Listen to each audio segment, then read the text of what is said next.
He wasn't speeding. He wasn't breaking the law. He was just a father walking his little girl home. But when two police cars pulled up beside them, what should have been an ordinary evening turned into something that would haunt them forever. And the most shocking part? The truth wasn't told by him. It was captured through the innocent eyes of his daughter's phone. Subscribe and join our community. Marcus wasn't a celebrity. He wasn't rich. He was just an ordinary father who worked long hours as a delivery driver, saving every bit of energy so he could walk his daughter, Layla, home from school each evening. That short walk, just 10 minutes through their quiet neighborhood, was their sacred time. They laughed about her day, talked about her drawings, and dreamed about the future. For Marcus, those moments were proof that despite the world's harshness, love could still create small pockets of peace. But being a black father in America always carried an unspoken weight. He knew the rules, the looks from strangers, the careful politeness in public, the silent awareness that his skin color could be seen as a threat. He never wanted Layla to feel that burden, so he shielded her with stories, jokes, and encouragement. To her, he was simply Dad, the strongest, kindest man in the world. On that evening, as the sun dipped behind the houses and they turned down their street, Marcus felt at ease.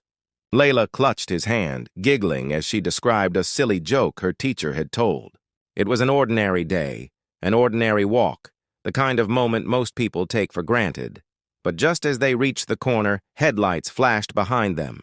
The sound of tires grinding against the pavement broke the calm. Two police cars slowed to a stop, their presence heavy, their lights piercing. Marcus felt his heart tighten. He didn't know it yet, but this ordinary walk was about to become anything but ordinary. The flashing lights painted the street in red and blue. Layla's laughter stopped instantly, her small hand tightening around Marcus's. He kept his face calm for her sake, but inside, his chest felt heavy. He had done nothing wrong. Still, the sight of two police cruisers pulling up made his body tense with the kind of fear only black parents understand. "Stay close," he whispered, his voice steady but low. The officers stepped out, their movements sharp. Their eyes locked on him as if he were already guilty of something. One of them called out, demanding Marcus put his hands where they could see them. Confused, Marcus lifted his free hand slowly while keeping hold of Layla with the other. His daughter looked up at him, eyes wide, not yet able to process why her father was being treated like a criminal for walking her home. Layla's instinct was to pull out her phone. She had seen enough on the news to know that sometimes a camera was the only thing standing between truth and silence. Her hands trembled as she hit record, capturing every second. The officers accused Marcus of acting suspicious for walking down the street too slowly. It was a claim so absurd that Marcus almost laughed, until one of them reached for his cuffs. Layla gasped, her voice breaking as she said, "He didn't do anything!" But her small cry only seemed to fuel the officer's authority. Neighbors peeked from behind curtains, but no one stepped forward. The world felt suddenly smaller, every second stretching longer. Marcus felt anger boiling beneath his fear, not for himself, but for his daughter watching him be reduced to something less than human. As cold metal wrapped around his wrists, Layla's phone caught it all. Her father's calm compliance, his clear voice asking why, and the officer's clipped replies offering no reason at all. The harder Marcus tried to stay calm, the more forceful the officers became, as if his composure itself was an act of defiance. The tension reached a breaking point when one officer pushed Marcus against the hood of the car. Layla screamed, her small voice piercing the night, and the camera shook in her hands. That scream, raw and desperate, wasn't just a daughter's cry. It was the sound of every child who has ever watched someone they love be treated as less than human. The video kept rolling, every second building toward something Marcus couldn't yet see. He didn't know that this footage, shaky and filled with fear, would soon spread far beyond that street corner. But in that moment, all he could think was, how do I protect her from this? The cuffs dug into Marcus's wrists, but it wasn't the pain that broke him. It was the sound of his daughter crying, pleading for someone, anyone to listen. Layla's shaky voice echoed against the night air. "Please, he's my dad." He didn't do anything! But the officers didn't hear her. Or maybe they didn't want to. They pressed harder, shoving Marcus against the hood of the car, treating his presence as a crime. The street, once quiet, now felt like a stage where injustice played out in plain sight. Neighbors stood frozen behind glass, afraid to step outside, afraid to speak. Marcus felt humiliation burn through him. He had followed every command, spoken calmly, offered no resistance, yet his dignity was stripped away in front of the one person whose respect mattered most, his daughter. Layla's tears blurred the phone screen, but she never stopped recording. Her small hands clutched the device as if it were her only weapon, the only shield she could give her father. Then came the moment that would change everything. One officer yanked Marcus back, threatening to take him in. The other reached for Layla, barking at her to put the phone away.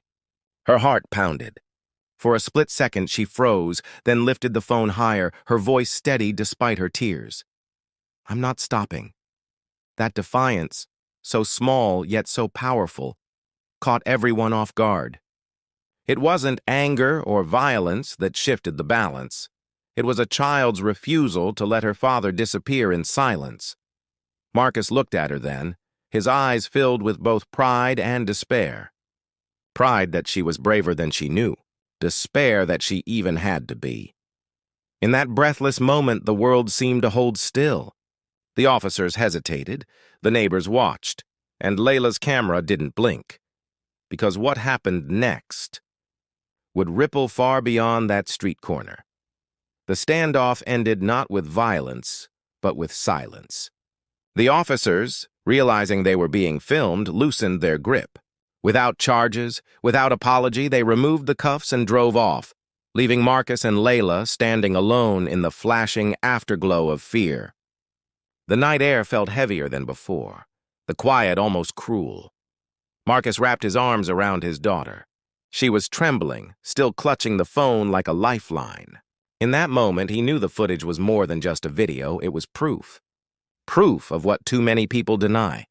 Proof of the quiet humiliations and loud injustices faced every day. When the video spread, it didn't just capture Marcus's humiliation, it captured Layla's courage. Strangers shared it, voices rose, and conversations ignited. But for Marcus, the real impact wasn't measured in views or headlines. It was measured in the way his daughter looked at him afterward. She still saw her father as strong, but now she also understood the battle he carried in silence. This story isn't just about one father, one daughter, or one night. It's about countless moments that never make the news. It's about how ordinary people, on an ordinary walk home, can suddenly become targets, judged not by their actions, but by their skin. And here's the haunting question. How many more Laylas will have to record their fathers to prove their innocence? If this story moved you, don't let it end here. Share it, talk about it, challenge the silence. Because change doesn't start in courtrooms or headlines, it starts with us choosing not to look away. If this story touched you, don't just watch. Be part of the change. Hit subscribe and join our community of voices that matter.